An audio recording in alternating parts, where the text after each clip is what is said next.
The Book Thief by Mark Zuzak. Part 1. The Grave Digger's Handbook. Arrival on Himmel Street. The last time, that red sky. How does a book thief end up kneeling and howling and flanked by a man-made heap of ridiculous, greasy, cooked-up rubble? Years earlier, the start was snow. The time had come, for one. A spectacularly tragical moment. A train was moving quickly. It was packed with humans. A 6-year-old boy died in the third carriage. The book thief and her brother were traveling down towards Munich, where they would soon be given over to foster parents. We now know, of course, that the boy didn't make it.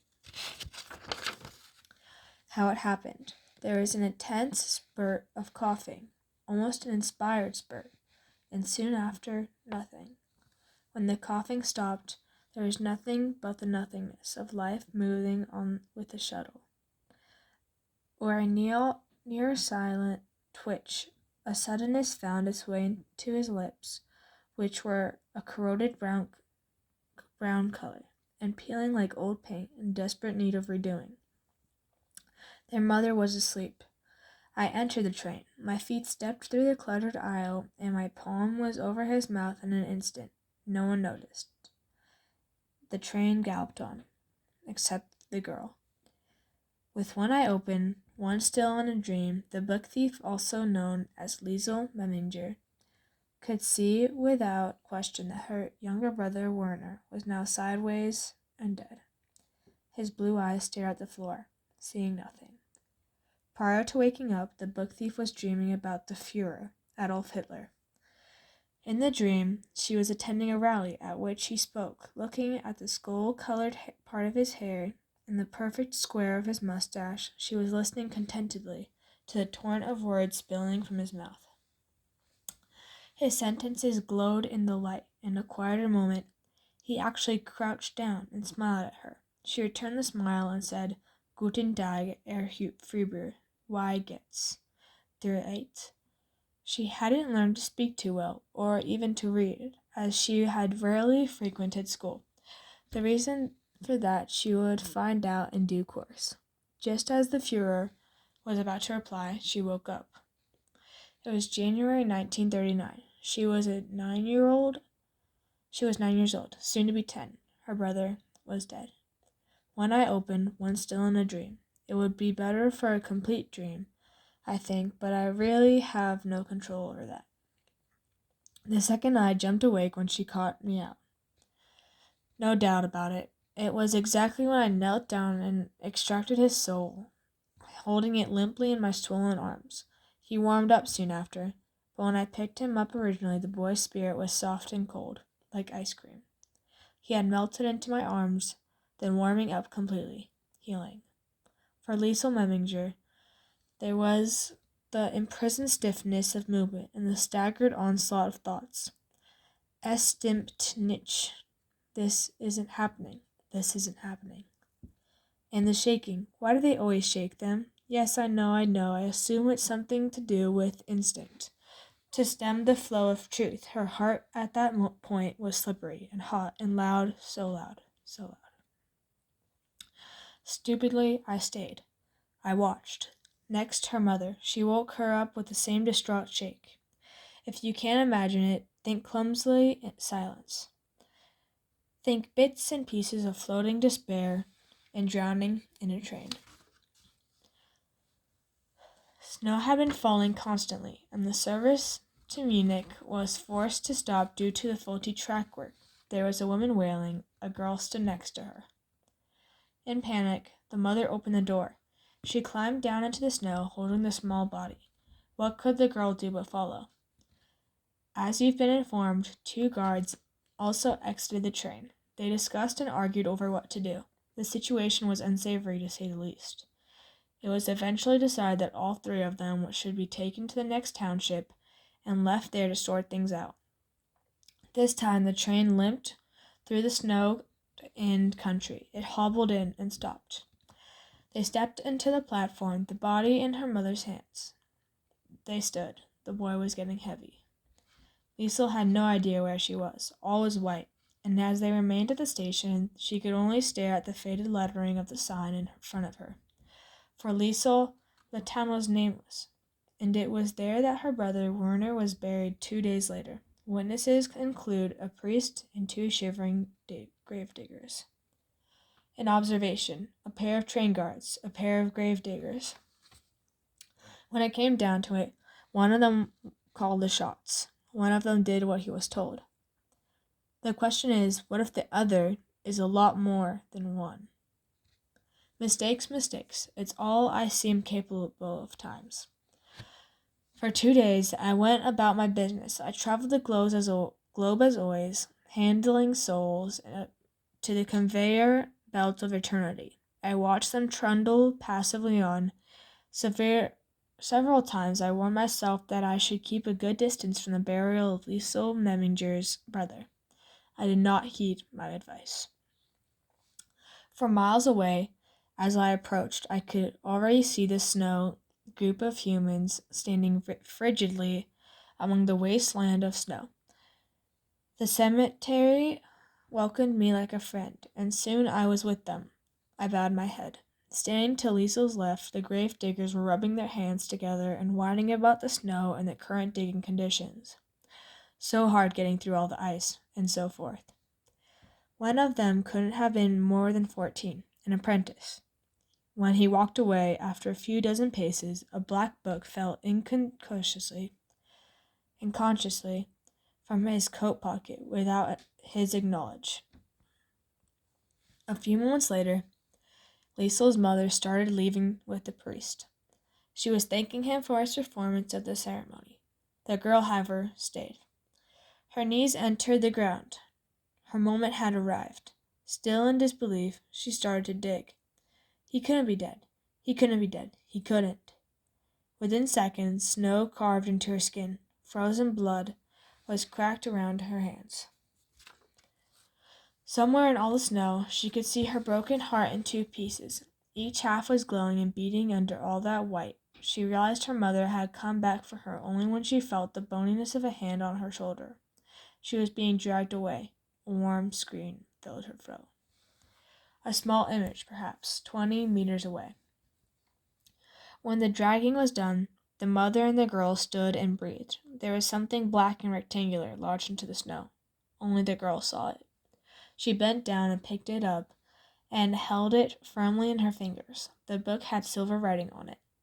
They held hands. A final soaking farewell was let go of, and they turned and left the cemetery, looking back several times. As for me, I remained a few minutes longer. I waved. No one waved back.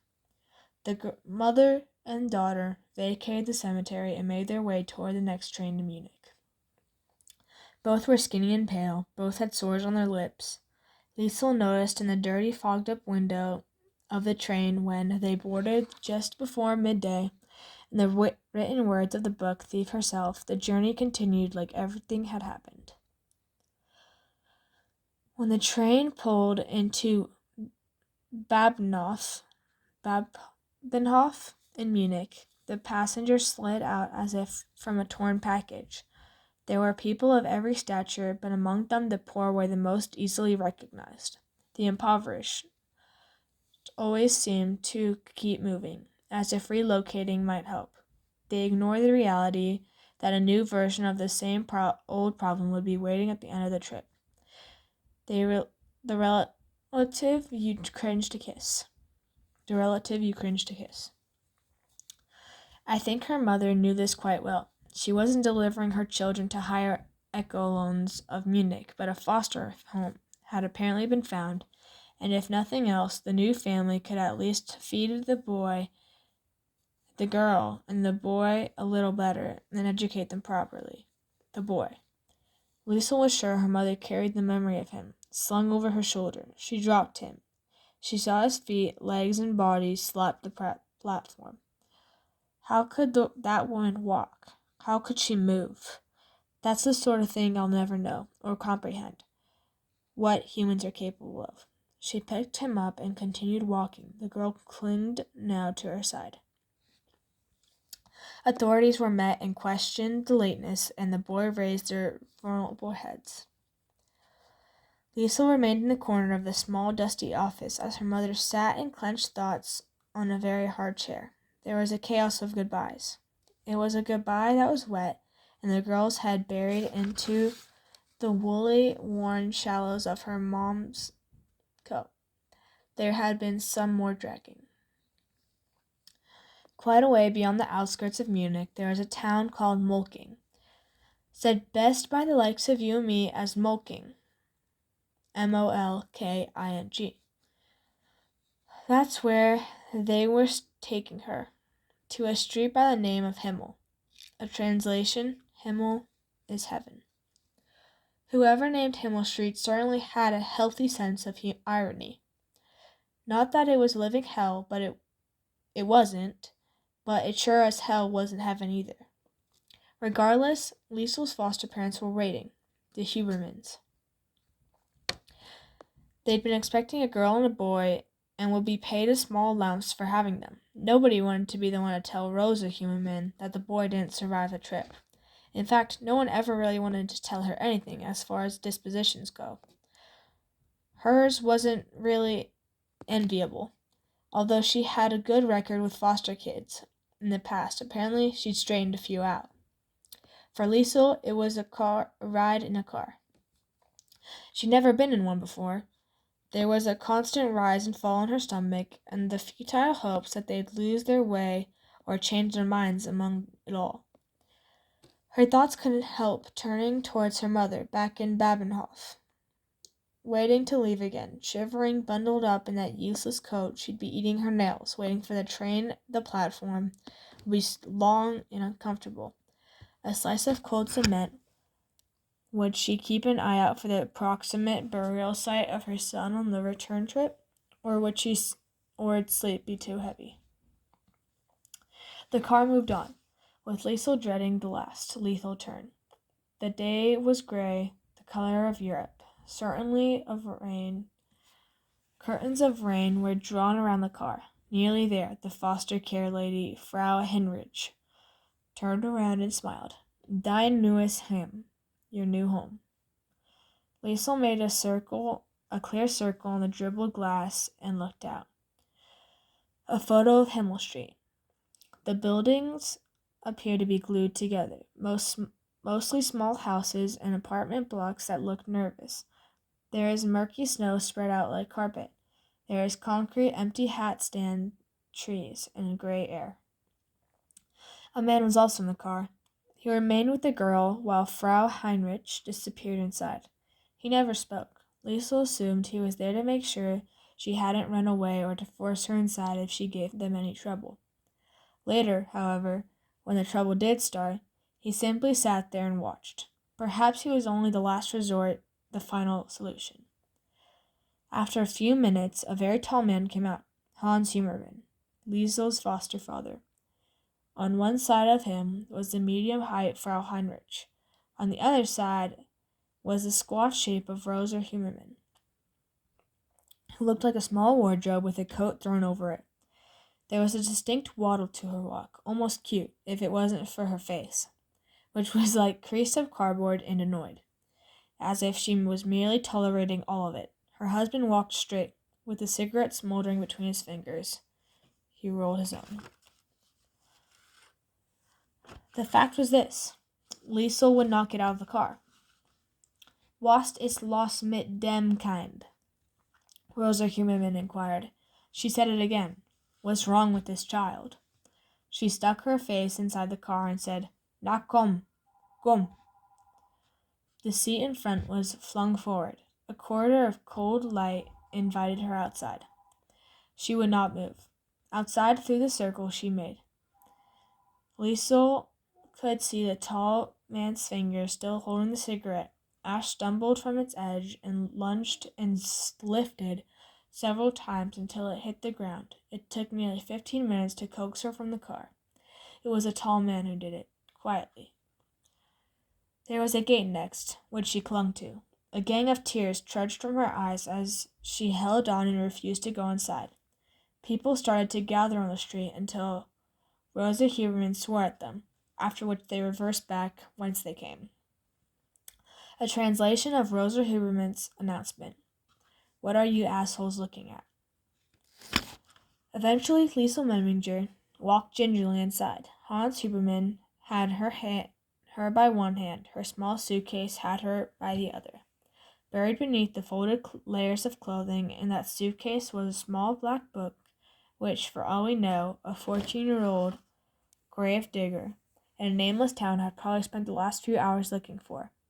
I promise you, I imagine him saying to his boss, I have no idea what happened to it. I have looked everywhere. Everywhere.